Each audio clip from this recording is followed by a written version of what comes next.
Hello guys welcome back so hello guys welcome back so मैंने बोला था अभी आपको कि हम एनसीईआरटी के क्वेश्चंस देखेंगे कुछ।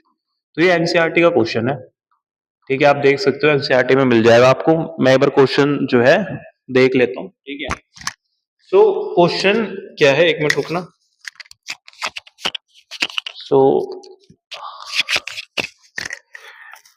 ठीक है, तो क्वेश्चन ये है। ठीक है, ए plus B2 gives you AB2। ठीक है, आइडेंटिफाई, ये आपको रिएक्शन दे दी और उसके बाद बोल रहा है आइडेंटिफाई करो, आइडेंटिफाई लिमिटिंग रिएजेंट। क्या आइडेंटिफाई करना है आपको? Limiting reagent. ऑप्शन दे, मतलब अब ये पार्ट्स है इस क्वेश्चन में। पहला पार्ट क्या है? 300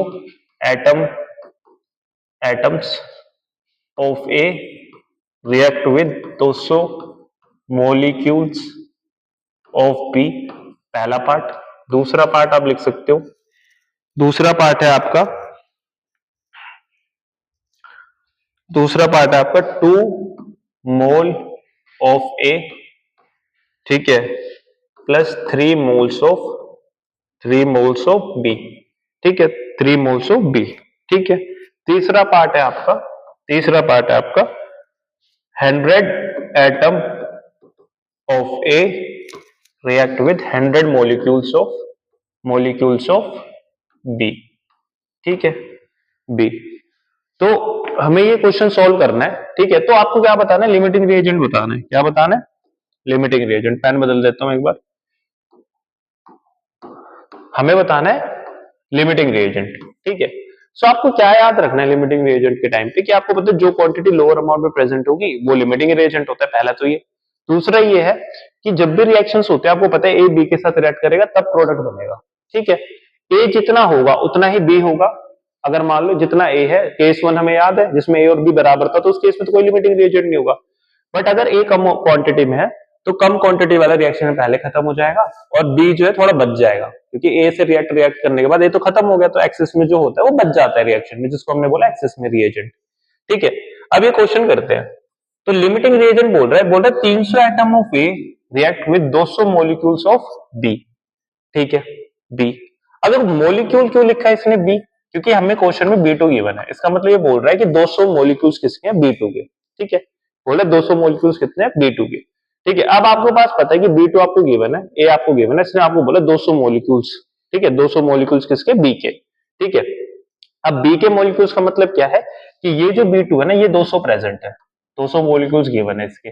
और मैं देख सकता हूं इस क्वेश्चन के हिसाब से, ठीक है, इसको थोड़ा सा ऊपर ले जाते हैं। इस क्वेश्चन के हिसाब से मैं देख सकता हूं क्लियरली, पहले क्वेश्चन के हिसाब से, पहले क्वेश्चन के हिसाब से मैं क्लियरली देख सकता हूं कि एक ए रिएक्ट कर रहा है एक B2 के साथ, तब जाके बन रहा है AB2। ठीक है, मतलब इसके अगर मान लो मैं लेता हूं ये, क्योंकि आइटम है सिंगल है। ठीक है, अगर मैं इसके लेता हूं एक ए, अगर मान लो मैं इसका लेता हूं कि क्या बोल सकता हूं मैं, सॉरी गाइस, क्या बोल सकता हूं? 2A किसके साथ रिएक्ट कर रहा है? 2B2 के साथ। ठीक है, मैं बोल सकता हूं कि 2 unit of A reacts with 2 unit of B2। ठीक है, ऐसे ही मैं 3 unit of A reacts with 3 unit of B2। ऐसे ही कितना दे रखा है? 300 atom of A react with 300 unit of B2। But हमें कितनी गिवन है? 200। इसका मतलब ये क्या हो जाएगा हमारा? Limiting reagent. समझ आया? समझ आया? रिएक्शन में एक B2 के साथ रिएक्ट कर रहा है। समझ रहा है? समझ आया? तो B2 क्या है? मोलिक्यूल गिवन है 200 मोलिक्यूल्स ऑफ बी, मतलब B2 कितने प्रेजेंट है? 200 मोलिक्यूल्स। ठीक है, अब एक यूनिट ऑफ ए एक यूनिट ऑफ B2 के साथ रिएक्ट कर रहा है, मतलब एक एटम ऑफ ए रिएक्ट कर रहा है एक मॉलिक्यूल ऑफ B2 के साथ। तो दो के साथ ही करेंगे, तीन के साथ ही, और 300 के साथ ही, बट गिवन कितना है? 200। तो ये क्या हो गया आपका? Limiting reagent. ये क्या हो गया गाइज? अरे बोल दो, ये हो गया आपका लिमिटिंग रिएजेंट। ठीक है, अगर ये आपको फंडा समझ आया तो अब बाकी के तो करने आसान है, बाकी का तो करना आसान है, आप आराम से कर सकते हो। बाकी के क्या बोल रहा है? 2 moles of A react with 3 moles of B. अभी हमने देखा कि एक यूनिट को एक यूनिट के साथ ही रिएक्ट कर रहा है, मतलब ए है B2 है, बन रहा है AB2। तो इसका अगर 1 मोल है तो इसका भी 1 मोल चाहिए, तब रिएक्शन होगी। इसका अगर 2 मोल है तो इसका भी 2 मोल चाहिए, तब रिएक्शन होगी।